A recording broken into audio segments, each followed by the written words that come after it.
Griffin Hale entered the East House. The grand foyer greeted him with polished wooden floors, high ceilings, and beautiful chandeliers. It must have been break period because some students were heading back to the dorm. Their chatter died down as they spotted Griffin carrying an unconscious Violet. Curious eyes followed him as he easily carried her up the stairs, not even seeming to notice her weight. Only after he was out of sight did the gossip start flying. What was Violet doing in the East House? And why was Griffin carrying her? Meanwhile, Griffin reached the top floor of his own private domain. Unlike the other floors, this one felt exclusive. After all, it was where he lived with his betas, gammas, and deltas. He pushed open the double doors with his shoulder and stepped inside. Griffin's room reflected his personality. Spacious, luxurious, warm, and personal. An Alaskan king mattress, a massive 9x9, dominated the room. Larger than a standard bed, it had a sturdy mahogany frame and rich red and gold bedding. It was a bed fit for a king, or rather, an alpha, especially in beast form, oozing comfort and power. Large windows flanked the bed, offering a sweeping view of the school grounds. A leather sofa and a mahogany desk occupied one corner, while a massive fireplace roared in another. The walls showcased Griffin's passion for cars. Sophisticated model cars were meticulously arranged on custom-built shelves. From classic muscle cars to sleek modern sports cars, the impressive collection spoke volumes about his love for speed, even if his werewolf physique wasn't built for it. A connecting door led to another room, and beyond that, the bathroom. Griffin crossed the threshold, his footsteps muffled by the plush carpet. Gently, he laid Violet on the bed. Her small frame looked almost lost on the vast expanse of the mattress. Her peaceful expression contrasted sharply with the chaos that had led them here. Not quite satisfied, Griffin adjusted the covers, pulling them up to her shoulders. He stepped back to admire his work.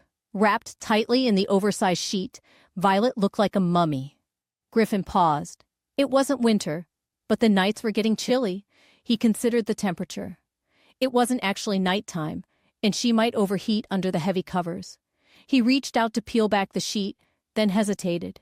As a werewolf, he rarely felt cold, but Violet was human. What if she was sweating under there? Griffin groaned. What was he doing? He just wanted to make sure Violet was comfortable. She was his guest, after all. With a sigh, Griffin turned his attention to his room. He was messy, but in an organized way. Papers, books, and car models were scattered around, giving the room a lived-in feel.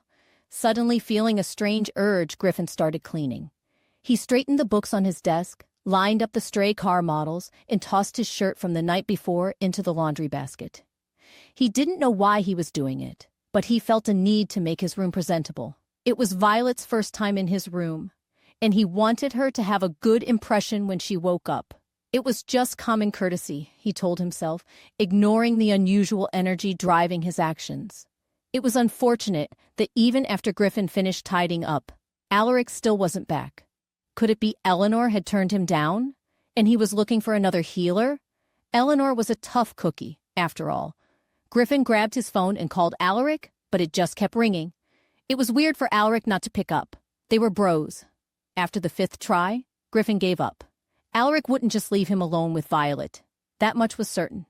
He'd be back. Speaking of Violet, Griffin sat on the edge of the bed and watched her sleep. She was interesting to watch, and he was struck by how beautiful she was. His gaze drifted to her lips, and it was like he was reliving their kiss. Griffin swallowed, feeling a stir of arousal. Thinking about that kiss wasn't so bad after all. Griffin wasn't in love with Violet, but he couldn't deny her pull. She was strong, resilient, and fearless, qualities he admired. If it weren't for Asher's twisted games, Griffin might have even asked her out. But he wanted nothing to do with whatever crazy scheme Asher was cooking up. Besides, even if he did date Violet, it wouldn't last. Autumn might choose him by graduation, and he didn't want a messy situation. He couldn't fall for anyone other than Autumn. There was no other way. He wanted to be Alpha King, and the next Alpha King could only marry Autumn Carson. No one else. Not even this girl with the strangely purple hair. Unable to resist any longer, Griffin leaned down and gently took a strand of Violet's hair in his hand. It wasn't dyed, he realized. That was odd. Humans didn't have purple hair. She was almost like Roman with his unique green hair. Griffin leaned in and sniffed.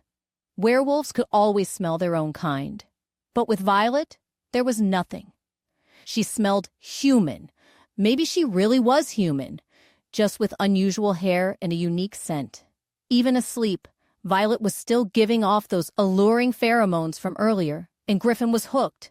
As if that wasn't enough, Violet's eyes suddenly popped open. For a moment, everything stopped. Their eyes locked, the air thick with unspoken tension. Violet's lips curled into a playful smirk, like a hunter who trapped her prey. Slowly, she arched her back, pressing her chest against him. Griffin's resolve crumbled. He knew he should resist, but as her lips parted slightly, he couldn't help but lean in. The briefest touch of her lips against his sent a jolt of pleasure through him. And he groaned. He wanted more. "Griffin!" Alaric's sharp voice sliced through the moment, snapping Griffin back to reality. He pulled away instantly, heart pounding. But Violet wasn't giving up. With a low growl, she lunged forward. Griffin reacted quickly, covering his mouth just as her lips landed on his palm. Her frustration was clear, but before she could try again, Alaric tackled her onto the bed. They struggled briefly, but Alaric easily overpowered her. Just then, Eleanor the healer entered the room and moved towards Violet, her hands glowing with green energy. "Don't worry," she murmured softly. "It'll be over soon." Eleanor pressed her glowing hand to Violet's forehead, and Violet instantly stopped struggling.